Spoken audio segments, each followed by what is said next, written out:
Salut, bienvenue à Warriors of the Gospel.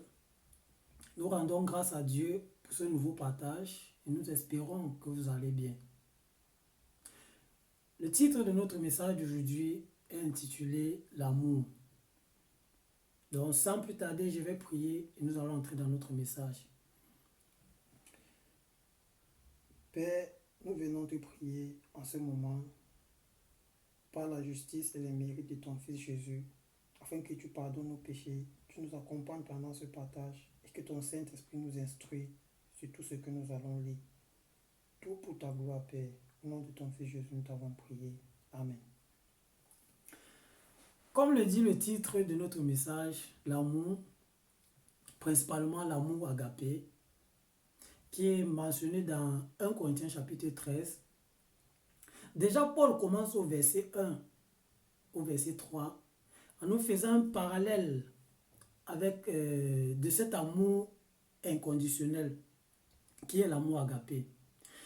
Il dit par exemple dans le verset 1, quand je parlerai les langues des hommes et des anges, si je n'ai pas l'amour, je suis un airain qui résonne ou une syllabe ou une cymbale qui retentit. Donc l'apôtre Paul nous fait comprendre que si nous qui disons, si on fait on pose des actes, si après avoir posé ces actes, on n'a pas l'amour, cela ne sert à rien. Il le dit encore dans le verset 3. Et nous avons aussi cherché quelques indices, certaines choses que l'amour produit en nous. Nous avons trouvé que l'amour produit en nous la patience, l'amour produit en nous la joie, l'amour produit en nous la fidélité, la bénignité, la paix, la bonté, la douceur et la tempérance. Ce sont un peu les sous-domaines, si je peux dire comme ça, de l'amour que nous manifestons vraiment quand nous avons l'amour.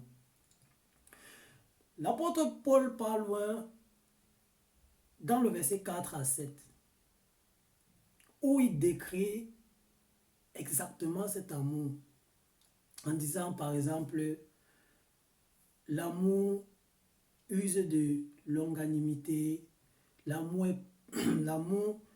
n'aime pas le mal, l'amour ne se vante pas, l'amour n'est pas orgueilleux, l'amour est plein de bonté. L'apôtre Paul décrit tout ce que c'est que l'amour. Et quand nous continuons dans ce passage, nous savons que nous devons marcher comme Christ a marché, puisque il est l'exemple parfait. L'apôtre Paul dit dans Philippiens 2, au verset 5, « Ayez en vous les mêmes sentiments qui étaient en Jésus-Christ. » Et sur cette même lancée, le disciple Jean, appuie cela en disant, « Celui qui dit qu'il demeure en lui doit marcher aussi comme il a marché lui-même. » Nous voyons ici comme les encouragements à suivre les traces de Jésus-Christ. Et Paul dit encore bien que nous devons avoir les mêmes sentiments qui étaient en Jésus. On sait que Jésus était amour, Jésus pardonnait tout, Jésus aimait sans condition. Il a même donné, il est allé loin jusqu'à donner sa vie en rançon pour nous. L'apôtre Pierre lui dit dans 1 Pierre 2, le verset 21, « Et c'est à cela que vous avez été appelés, parce que Christ aussi a souffert pour vous, vous laissant un exemple afin que vous suiviez ses traces. » Donc nous voyons trois personnes, dont Paul, Jean et Pierre, qui nous disent nous devons suivre les traces de Jésus. Si Jésus est l'exemple parfait, nous avons donc pris le nom de Jésus et nous avons remplacé dans le livre de 1 Corinthiens chapitre 13, le verset 4 à 7. Le mot amour nous l'avons remplacé par Jésus pour voir si Jésus a vraiment amour, a manifesté l'amour agapé. Vous pourrez remplacer vous-même chez vous et comprendre beaucoup plus. Nous allons juste donner quelques détails. Comme peut-être le verset 4 qui nous dit l'amour use de longanimité. Si on remplace le mot amour par Jésus, on aura Jésus use de longanimité. Est-ce que c'est vrai? Oui. Jésus est plein de bonté. Est-ce que c'est vrai? Oui. Jésus n'est pas envieux. Est-ce que c'est vrai? Oui. Jésus ne se vante pas. Est-ce que c'est vrai? Oui. Jésus ne s'enfle pas d'orgueil. Ce qui est encore vrai. Vous pourrez vous-même remplacer dans le verset 5, 6 et 7 et voir est-ce que c'est vrai qu'on peut remplacer le mot amour par Jésus. Nous continuons donc, puisqu'on a vu 3 personnages qui nous ont dit nous devons suivre les traces de Christ.